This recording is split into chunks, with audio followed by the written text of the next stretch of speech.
of the United States of America, followed by muffled ruffles and taps, which will conclude the honors. In the conduct of this ceremony, it is our desire to maintain an atmosphere of dignity and respect. Your cooperation will be greatly appreciated. Thank you.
Ready?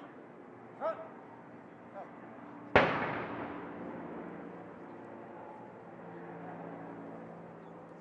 Ready? Run.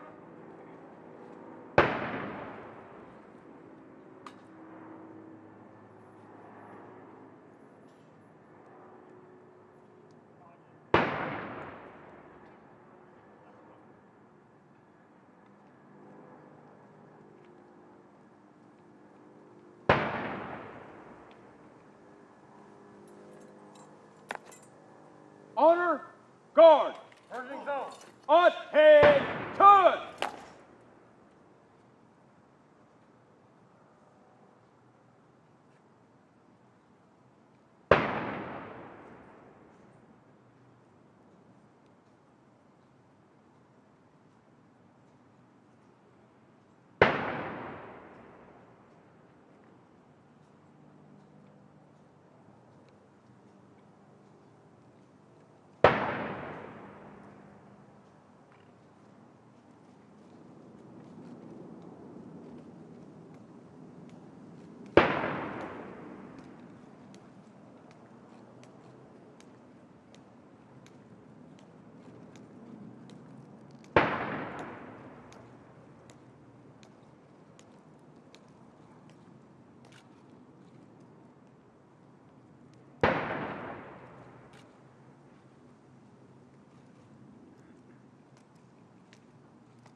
Ceremonial Ceremonial. at ease.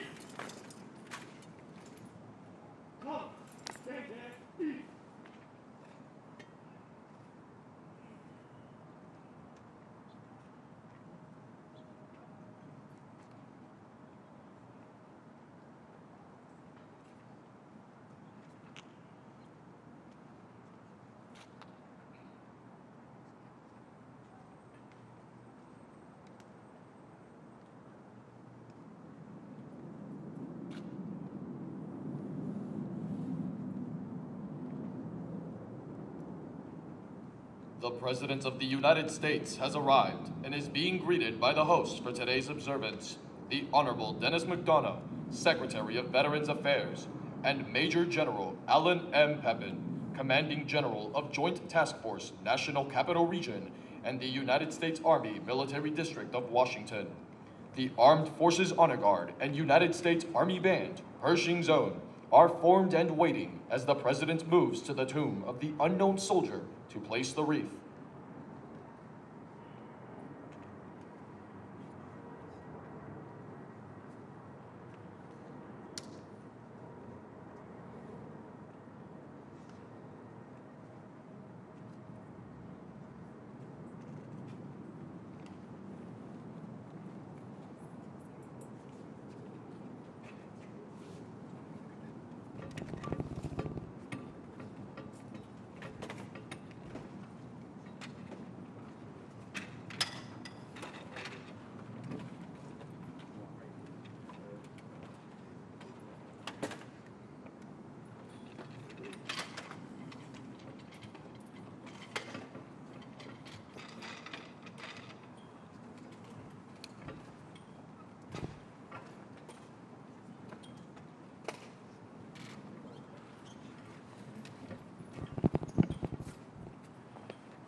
guard. Urging zone.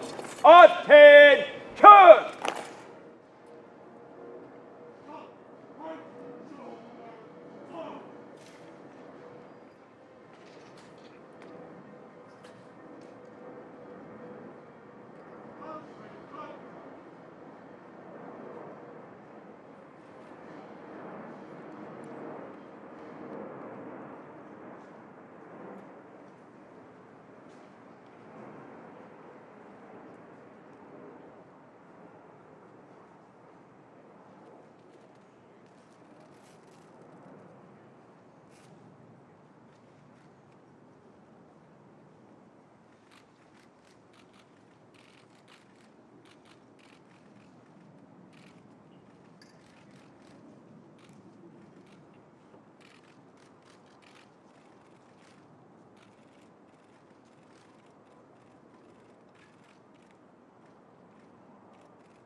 Present.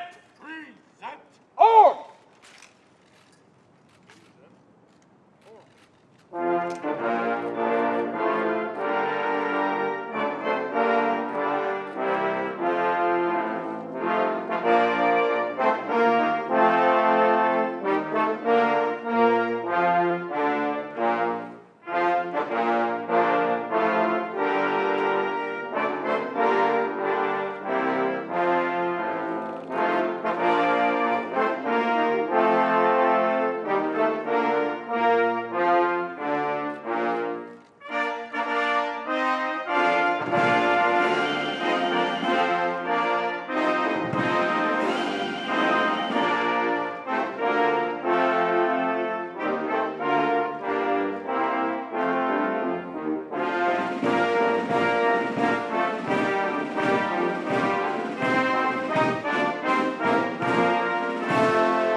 The wreath laying ceremony is now complete.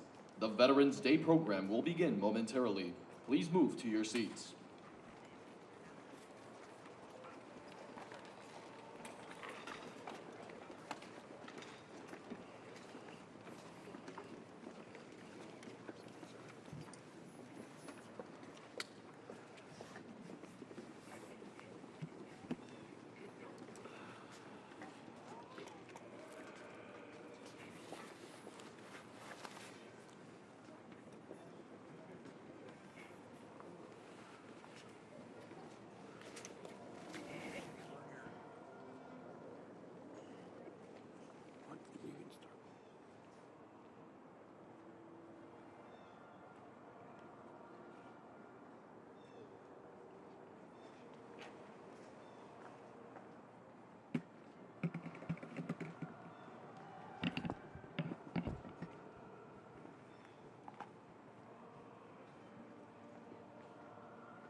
Advance the colors. Colors. Forward. March.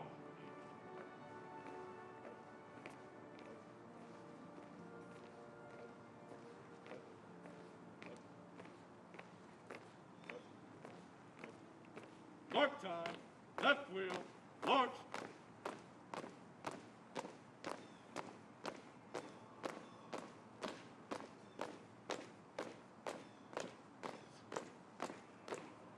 Color. Halt. Present arms.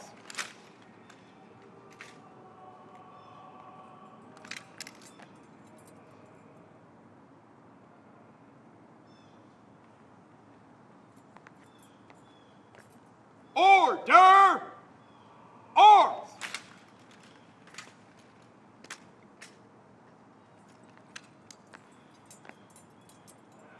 Retire the colors. Colors. Left wheel. March.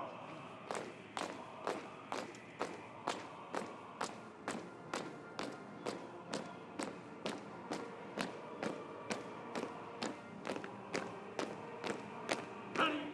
Step.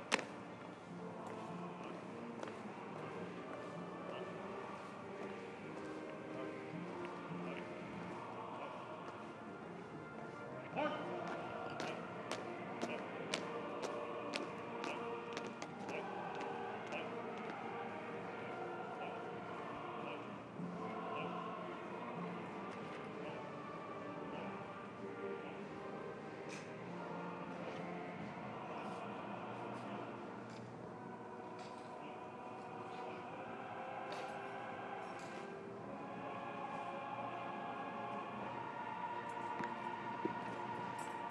Commanders, take charge of your units.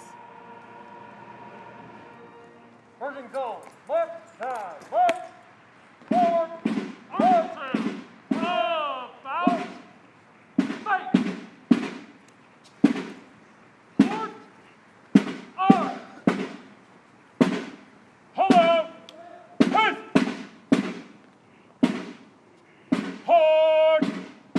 Hold.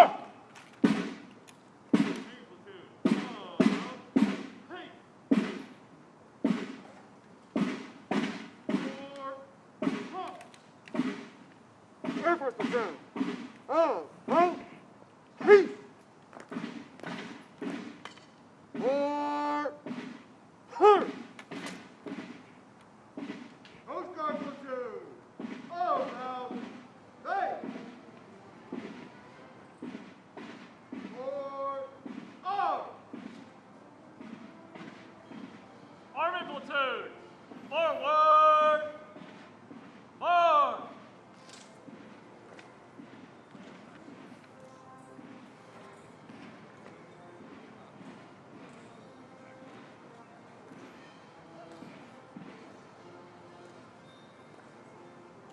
Marine platoon, forward! Hut!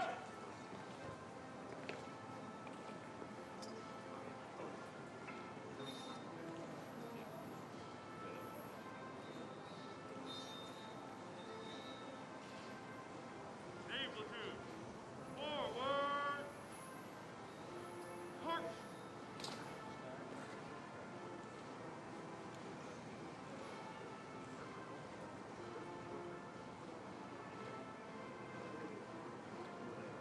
Air Force platoon. Forward. Her.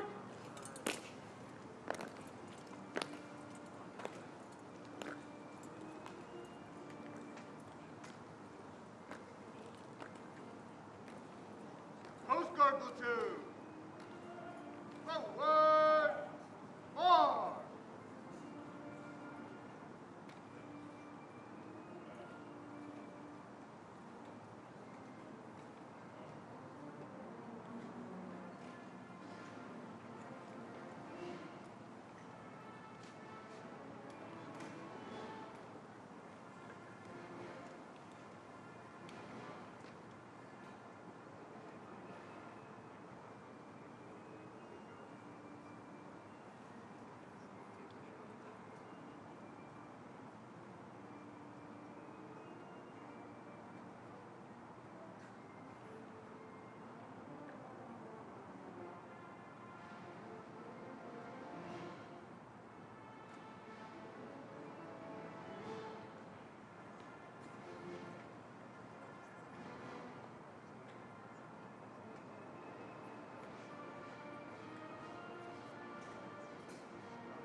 Ladies and gentlemen, Major General Alan M. Pepin, Commanding General of Joint Task Force National Capital Region and the United States Army Military District of Washington.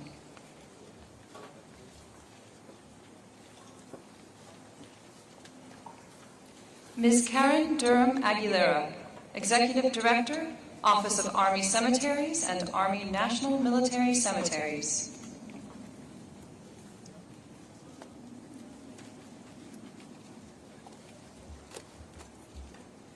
Mr. Alan Paley, National Commander, Jewish War Veterans of the United States of America.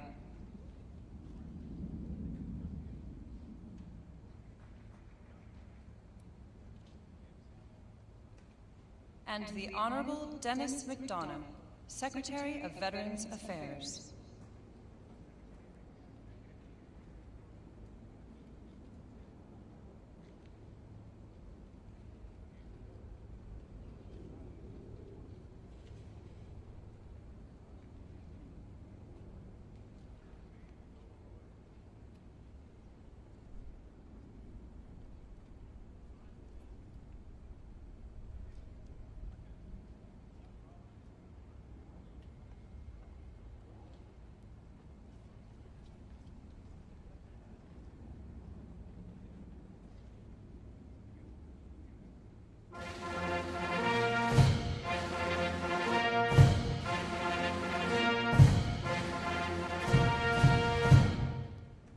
Ladies and gentlemen, the President of the United States.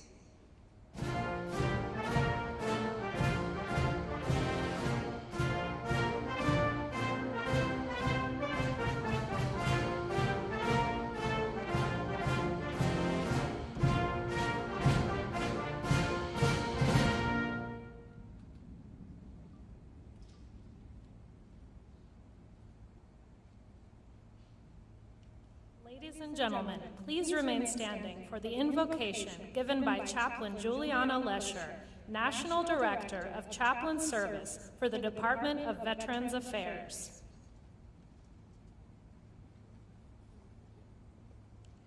Let us pray. Almighty and loving God, we come before you this day to honor our nation's veterans, those men and women who have bravely given of themselves on behalf of all of us as a nation. Throughout our nation's history, you, God, created and designed each of our nation's veterans with unique gifts, abilities, talents, and values, which would guide and direct them to a unified calling and mission, the defense of our nation's freedoms. And we are ever so grateful for those men and women who sacrificially chose to leave the comforts of family, friends, home, and security to use their God-given gifts and abilities for the most noble mission of the preservation of our nation. Our nation's veterans have faced horrific challenges on land, sea, and air. And you, as our omnipresent and ever-abiding God, have strengthened and upheld our service members and veterans through their darkest hours. You are the God who sees and understands each of us. Though humanly we do not know the names and diverse characteristics of all who have served, you, God, know. As the inscription on the tomb of the unknown reminds us, here rests, in honored glory, an American soldier known but to God. Thank you for uniquely designing each of us, for knowing each of us, and for your everlasting care. As we honor our nation's veterans, may you, God, continually equip each of us to give of ourselves in a purposeful mission and calling which seeks to uphold and honor the well-being of our nation. In your holy name we pray. Amen.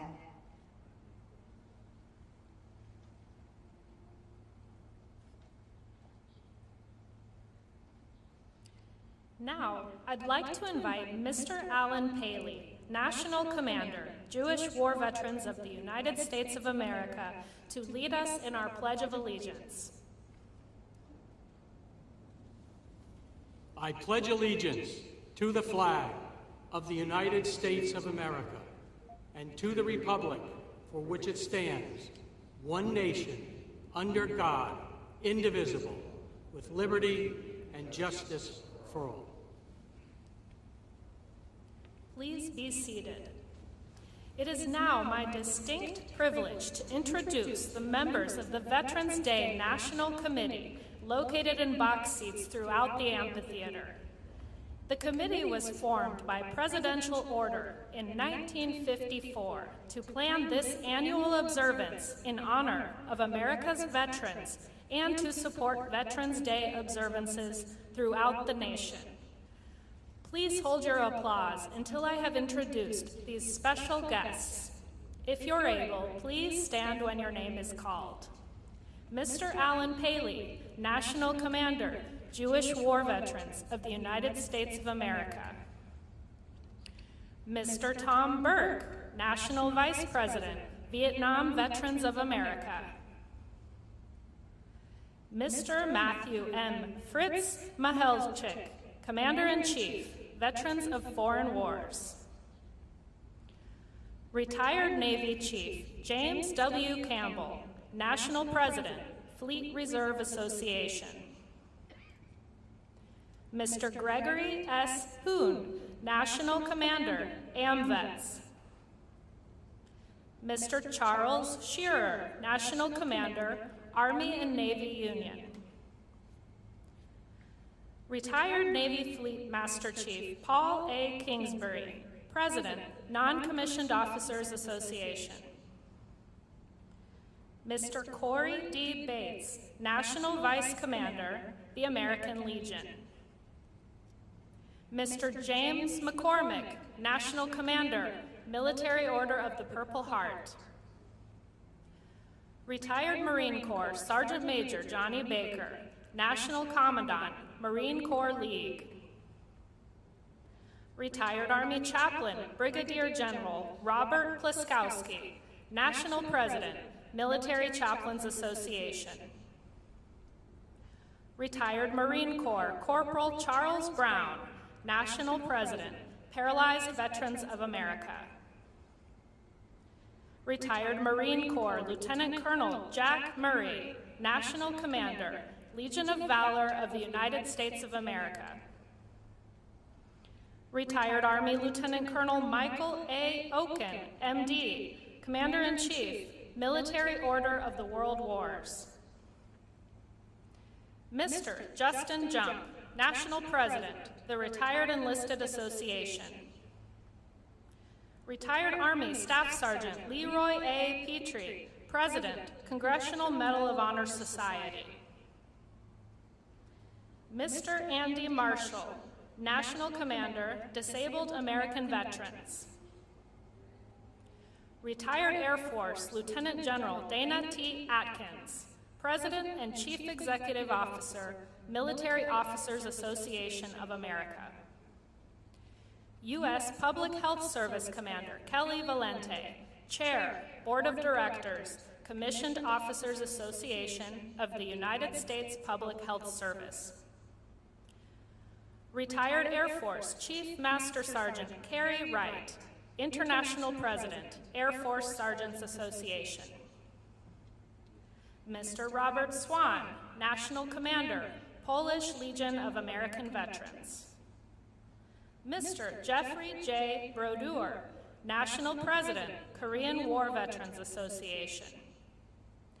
Mr. Luis A. Vasquez Contiz, National Commander, American GI Forum.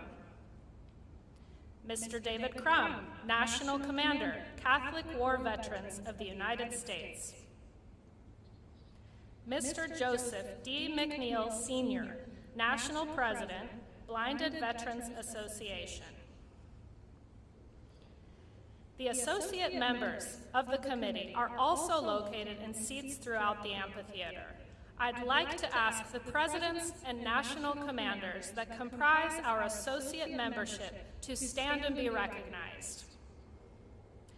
And ladies and gentlemen, please join me in recognizing our veterans' national leadership with your applause.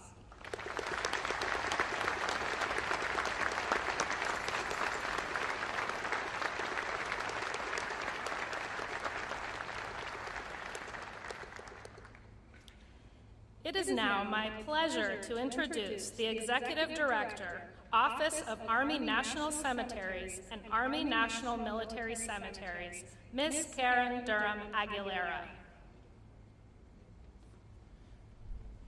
Good morning. On behalf of the dedicated men and women who serve here, welcome to Arlington National Cemetery.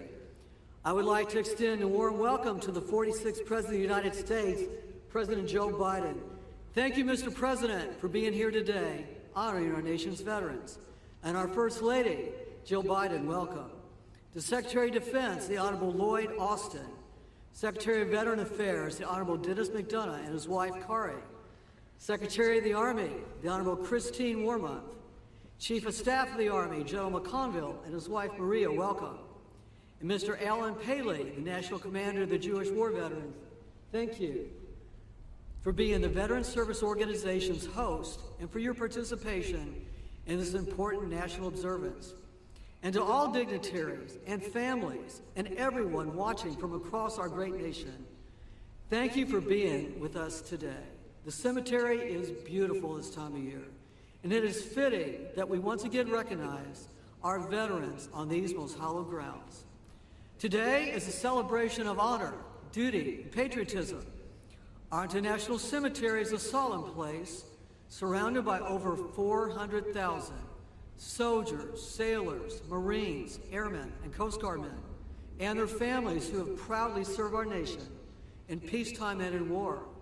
While Memorial Day is dedicated to remembering those whom we have lost, today is a celebration of all of those who have worn the uniform, including and especially those who are still with us.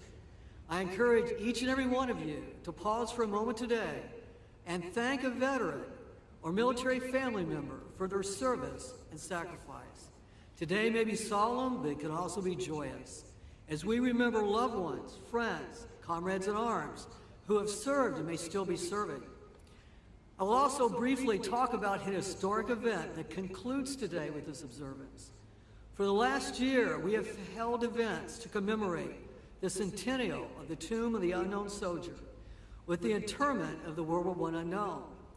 100 years ago today, that service member completed his final journey from France and was laid to rest here in the heart of Arlington National Cemetery to represent all service members who had lost their lives and their identities.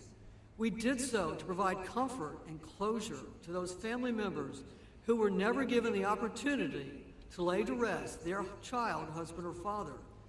More of the history of the Tomb of the Unknown Soldier can be found in our commemorative educational programs online. I encourage everyone to learn more about this iconic site. Stories of the service and sacrifice we celebrate today are etched in marble all around us, from the inscriptions on gravestones to the Tomb of the Unknown Soldier. Most important are the patriotism, valor, and fidelity etched in the hearts and souls of our service members, past, present, and future. They are the vanguard of our freedom and our liberty. Today, as for the past 157 years, Arlington National Cemetery is honored to serve our veterans and their families at our nation's most sacred shrine. No place at Arlington National Cemetery can be purchased. Each must be earned through honorable service. To everyone here today, I'm proud to say we are a great people, honoring service and sacrifice to a grateful nation. So thank you to all of our veterans and families, and once again, welcome to Arlington National Cemetery. I will be followed by the National Commander of the Jewish War Veterans, Mr. Alan Paley. Thank you.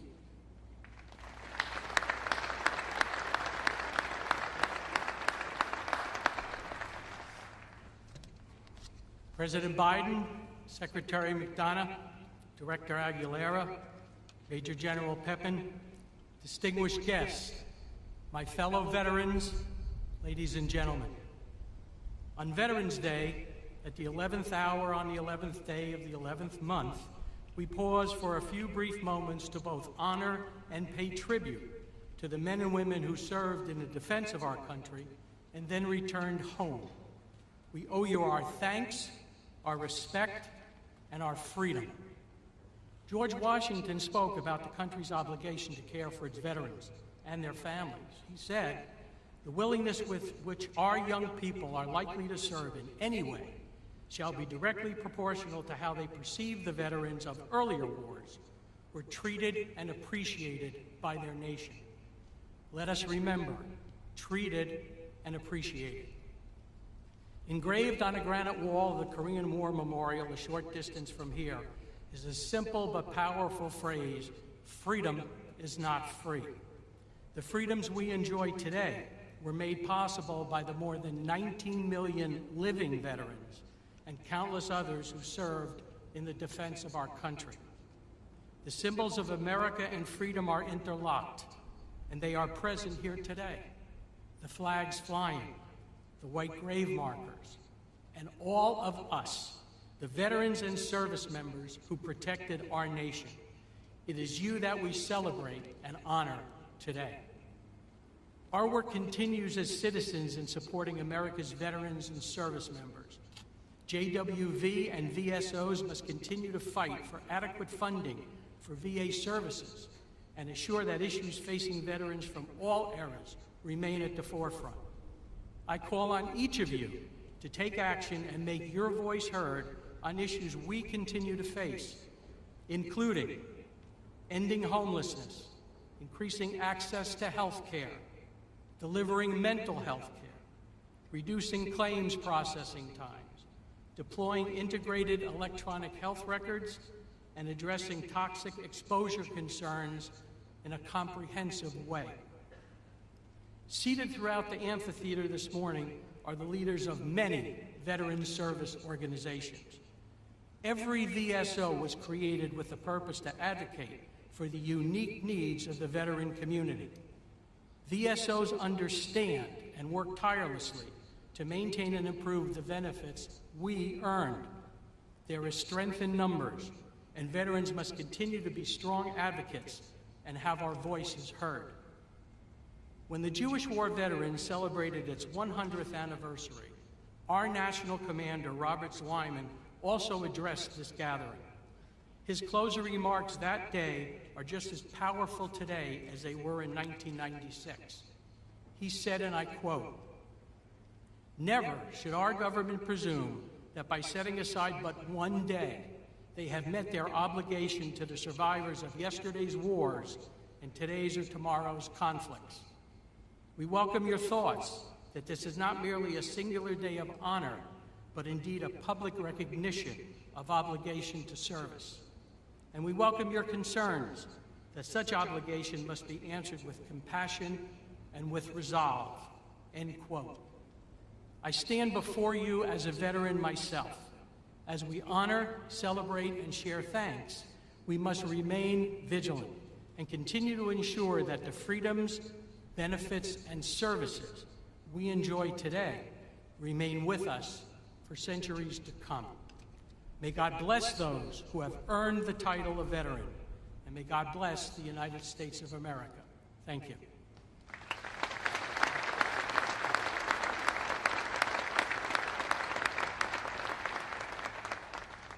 It gives me great pleasure to introduce the 11th Secretary of Veterans Affairs, the Honorable Dennis McDonough. Before coming to VA, Secretary McDonough served as the 26th White House Chief of Staff, working across the cabinet to develop and execute critical U.S. priorities in national security and domestic policy. Before his tenure as Chief of Staff, he served as Principal Deputy National Security Advisor, Chief of Staff of the National Security Staff, Deputy National Security Advisor for Strategic Communications, and Chair of the National Security Council's Deputies Committee. In all of those roles, he helped lead the administration's work on behalf of veterans and military families. He believes deeply, as he testified to Congress, that there is no more sacred obligation nor noble undertaking than to uphold our promises to our veterans, whether they came home decades ago or days ago. Join me in welcoming the Secretary of Veterans Affairs, Dennis McDonough.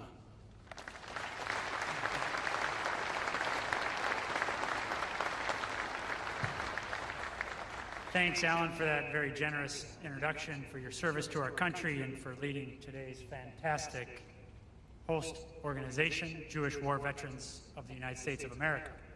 Mr. President, welcome. My deepest thanks to you and to the First Lady for being here.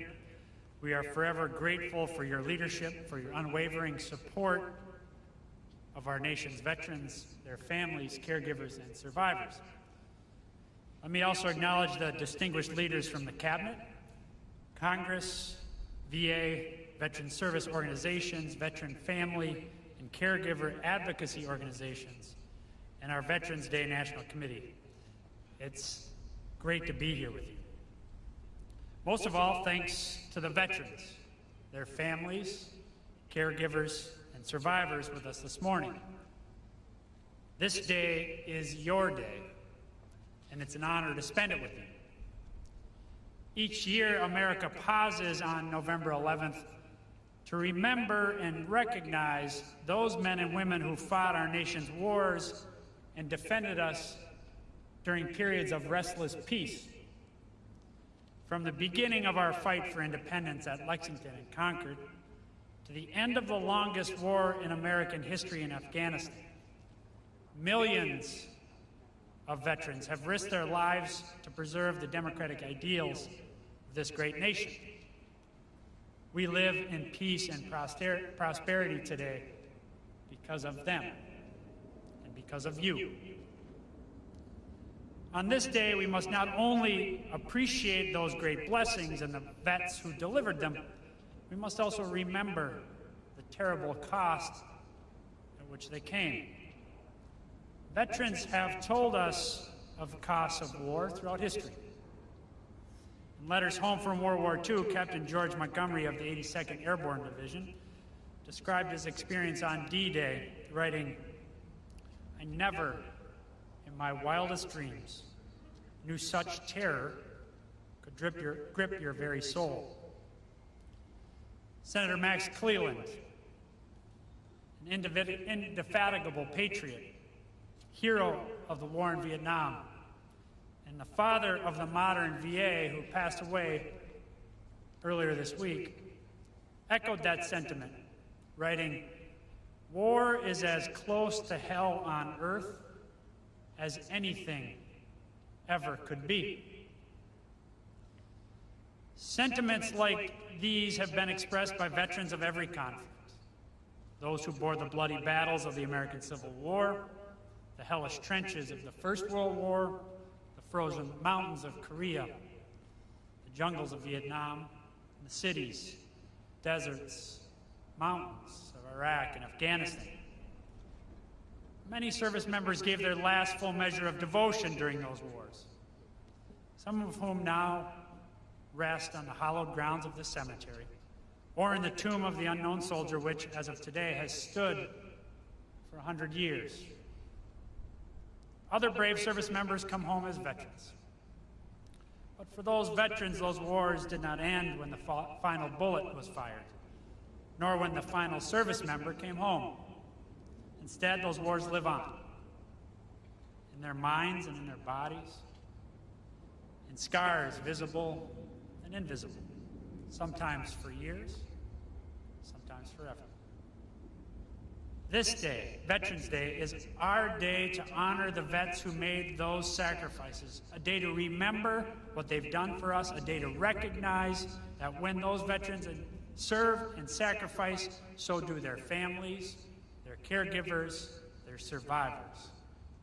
But critically, Veterans Day is also a call to action, a reminder that it's our sacred responsibility as Americans to serve those who have served our country. That call to action dates all the way back to President Lincoln's second inaugural, when he charged a wounded nation to care for those who shall have borne the battle and for their families, survivors, and caregivers.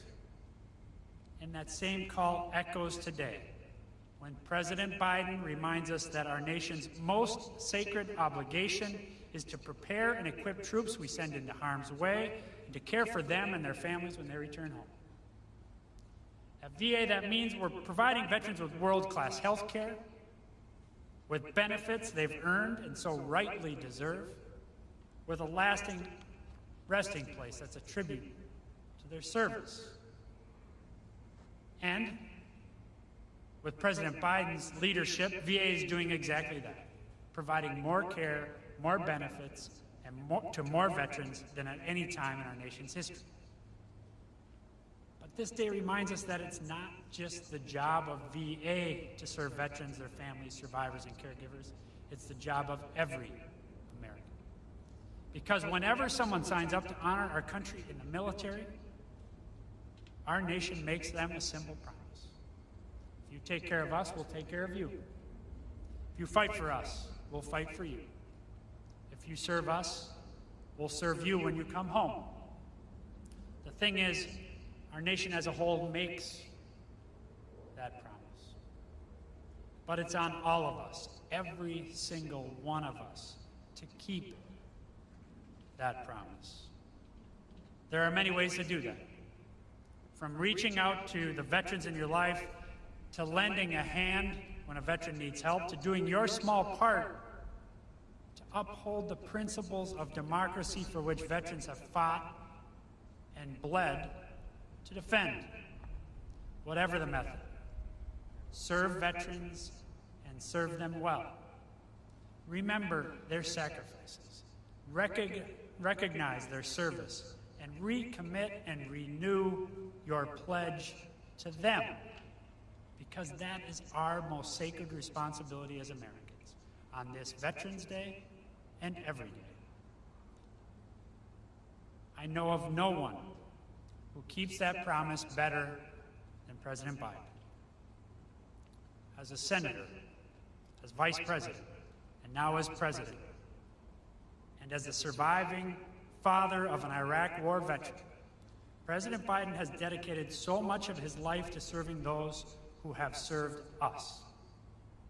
Veterans, their families, survivors, and caregivers could not ask for a stronger advocate.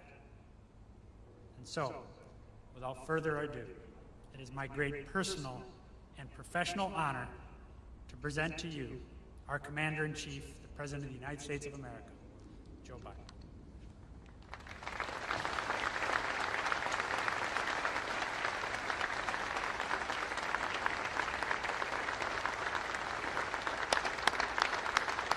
Thank you. Thank you, thank you. Thank you, Mr. Secretary. Folks, being President of the United States, you are afforded many opportunities to try to express your love, commitment, and admiration for the American people. And I must say to you that the single greatest honor I have been afforded as president is to stand before so many of you, those Medal of Honor winners out there, and talk about Veterans Day and veterans. I want to welcome all the cabinet members and honored guests joining us today, including the father of our Secretary of State, who served in the Army Air Corps during World War II, Ambassador Donald Blinken, whose birthday is today. Happy birthday.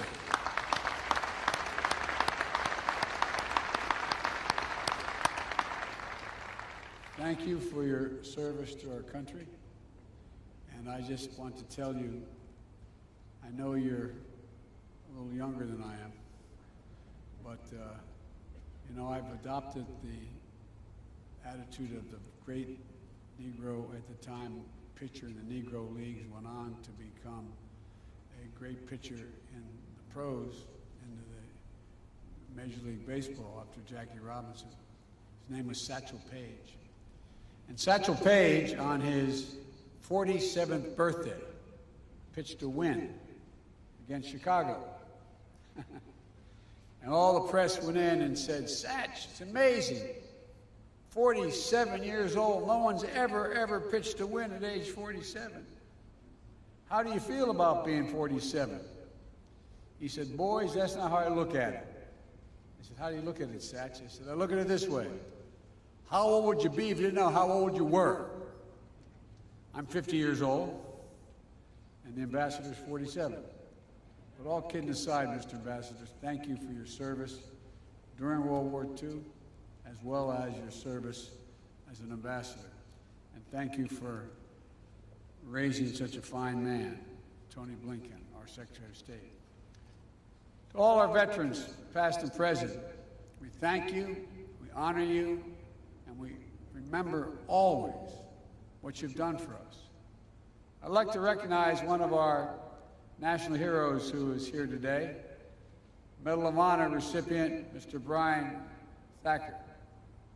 During the Vietnam War, then First Lieutenant Thacker put the safety of his fellow troops above his own, providing cover fire against an attacking enemy, and even calling in artillery fire on his own position so our forces had a better chance to withdraw.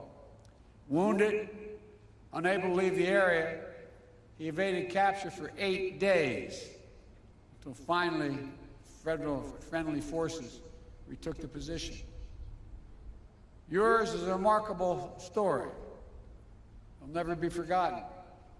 We'll also never forget the stories of American leaders and icons we've lost recently, who shaped our nation in ways that are hard to measure. I've lost, like many of you, 3 good friends in the last month. General Colin Powell, a child of immigrants who grew up to be chairman of the Joint Chiefs of Staff, the Secretary of State, a man who was a friend but who earned the universal respect of Americans and people for his leadership in uniform and out. And a guy who became good friends, and many times I was in and out of Iraq as a vice president and a senator.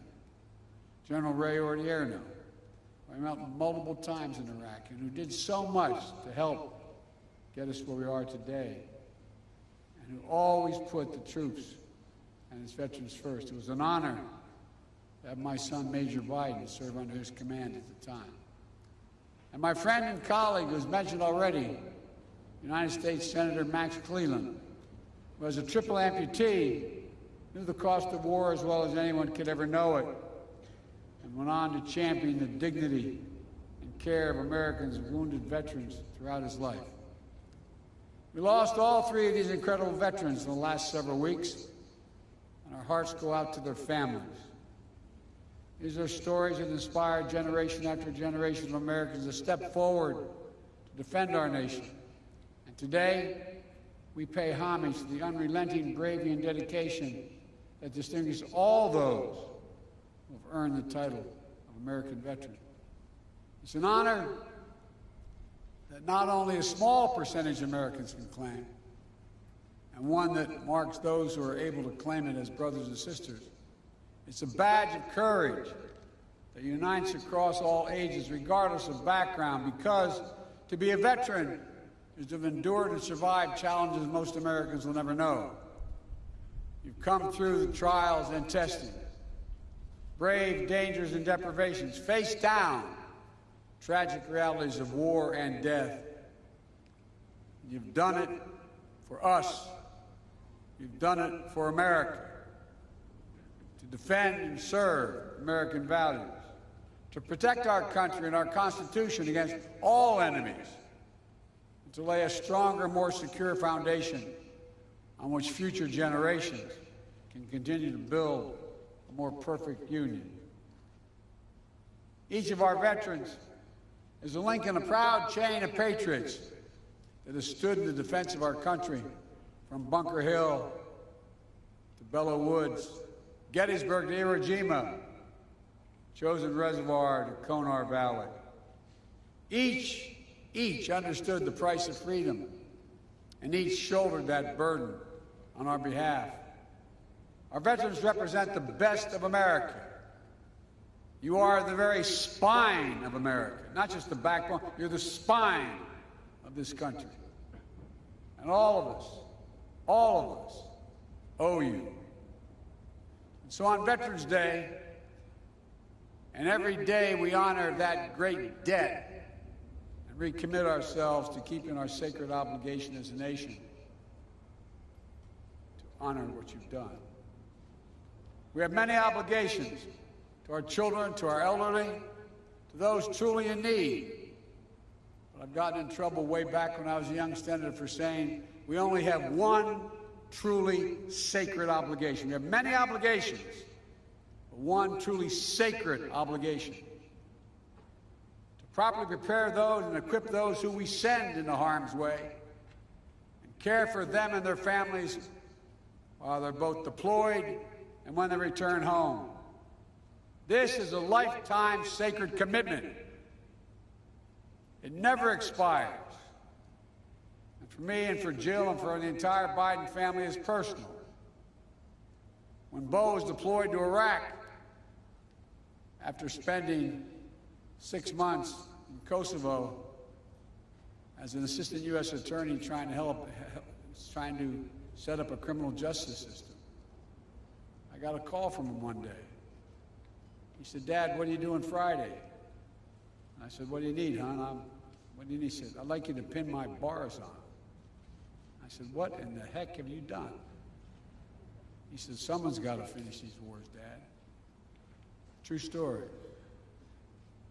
Jill and I learned what it meant to pray every day for the safe return of someone you love. So many of you have done that. Our grandkids learned what it meant to have their dad overseas in a war zone instead of back at home for a year, tucking them into bed and reading that story every night. Thousands of Americans, tens of thousands, have had that experience. As the English poet John Milton wrote, "They also serve who only stand and wait."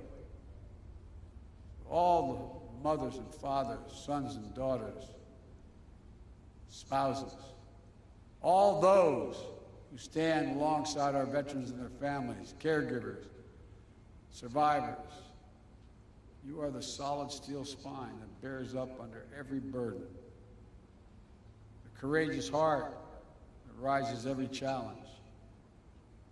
We've asked so much of you for so long, and our nation is grateful. For 2 decades, the lives of our service members and their families and veterans have been shaped by the conflicts in Iraq and Afghanistan. Since 9/11, hundreds of thousands of Americans have served. So many are still serving today in harm's way, and we cannot forget them. The American people are forever grateful and in awe of what you've accomplished. But in fulfilling their mission, so many veterans and their families and caregivers have been through hell. Some facing deployments after deployment, spending months and years away from their families, missing birthdays, anniversaries, and collections. I remember one of the last times I flew into Iraq in the so-called Silver Bullet. I remember walking up to the cockpit, and the crewmasters along with the pilots were up there, and I said, "How many of you, is this your first tour?" No one raised their hand. There were 5 people. Second tour, no one raised their hand. Third tour, 2 raised their hand. Fourth tour, 2 raised their hand. Fifth, 1 raised their hand. Folks, on Veterans Day, we have to always remember that there's nothing low risk or low cost about war for the women and men who fight it. I carry with me in my pocket every single day. I have my chaps to check with the Defense Department. On the back of my schedule, I have U.S. daily troops in Afghanistan, killed and wounded. U.S. daily troops in Iraq, killed and wounded. 52,323, not roughly 53,000. Every one of these individuals has a family, has a unit at home. 53,323 American servicemen and women wounded in the conflicts of Iraq and Afghanistan. 7,074 gave their lives, the last full measures of devotion. Untold, thousands more return home, as our secretary can tell you, with unseen psychological wounds of war. The enduring grief borne by our Gold Star families. These are the cost of war that we'll carry as a nation for decades to come. And to all veterans, service members, their families, caregivers, survivors, I want you to know that our administration is going to meet the sacred obligation that we owe you. We're going to work with Congress, Republicans and Democrats together to make sure our veterans receive the world-class benefits that they've earned and meet the specific care, specific needs that they each individually need. That means expanding presumptive conditions for toxic exposure, particulate matter, including Agent Orange and burn pits. We're going to keep pushing on this front to be more nimble and responsive, reviewing all the data and evidence to determine additional presumptive conditions that make sure our veterans don't have to wait to get the care they need. It also means prioritizing mental health care that's necessary to treat the invisible wounds that so many of our veterans carry, including pursuing our newly released comprehensive public health strategy to reduce military and veteran suicides. I want to say clearly to all our veterans, if you're struggling, you're so used to never asking for anything. If you're struggling, reach out. Call the Veterans Crisis Line. Having trouble thinking about things. It's no different than if you had a wound in your arm. It's also making sure that the growing population of women and LGBTQ plus veterans receive appropriate services and support. As we continue our efforts to defeat the pandemic and build back better, it means keeping the needs of veterans front and center. The American Rescue Plan included $17 billion to support VA's COVID-19 response, to get vaccine shots in arms as fast as possible, and to fund programs that provide rapid retraining assistance for veterans who may have lost their jobs in the pandemic, housing assistance, debt forgiveness, and to invest in improving VA facilities and the living conditions of vulnerable veterans. Through Jill's work of joining forces, we're also working to support our veterans and military families, survivors, and caregivers so they can have what they need to thrive. They deserve it. As Secretary McDonough noted, this Veterans Day also marks the centennial of one of the most hallowed American monuments, the Tomb of the Unknowns. 100 years ago today, an American soldier of the First World War, as the tomb says, known but to God, end of quote, completed the voyage from an unidentified battlefield in France over the rough Atlantic seas, here to Arlington National Cemetery. He lay and stayed under the Capitol Rotunda for 2 days on the same plinth that held the body of Lincoln, as 90,000 Americans came to pay respects. On the final leg of his journey, he was escorted from the Capitol by the President of the United States, the Chief Justice of the Supreme Court, members of Congress, General Pershing, and the Chiefs of Staff. Medal of Honor recipients, all walking, as the Washington Post said, processing without parallel,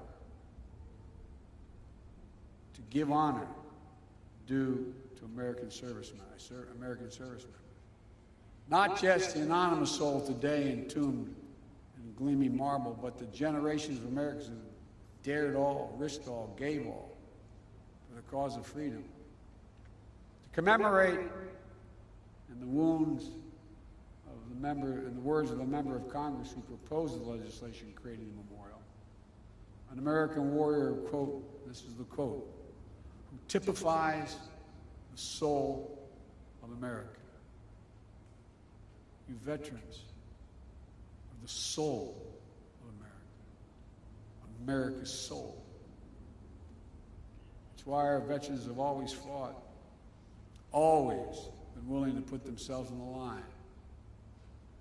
That the first unknown lies now with his brethren, unnamed warriors from later wars, fellow patriots who picked up the mantle of honor and made it their burden. Today, 100 years later, we keep a sacred watch over their graves. Generations of elite sentinels have taken the post, pledging their eternal vigilance. We lay wreath, we renew our oath, we stand in solemn awe of such fidelity. Because for us to keep faith with American veterans, we must never forget exactly what was given us, what each of them is willing to put on the line for us. We must never forget that it is the mighty arm of the American warrior, never bending, never breaking, never yielding, generation after generation, has secured for us the blessings of a nation that still stands today as a beacon of liberty, democracy, and justice around the world. God bless you all. God bless all American veterans and those who proudly earn that title. And may God protect our troops. Thank you.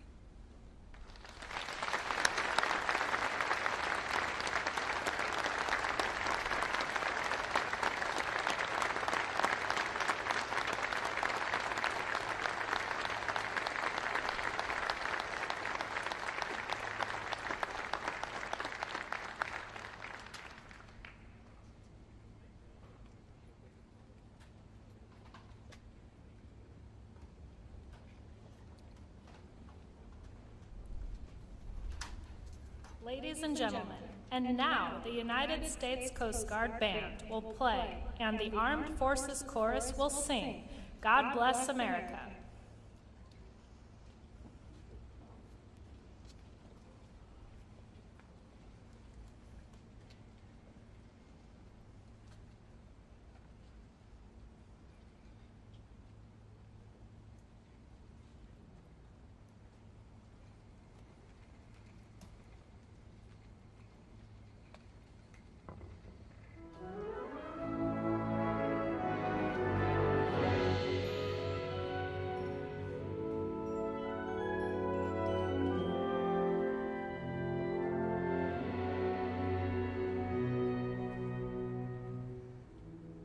The stormy clouds gather far across the sea. Let us swear allegiance to a land that's free. Let us all be grateful for a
please be seated for the departure of the President of the United States and the official party.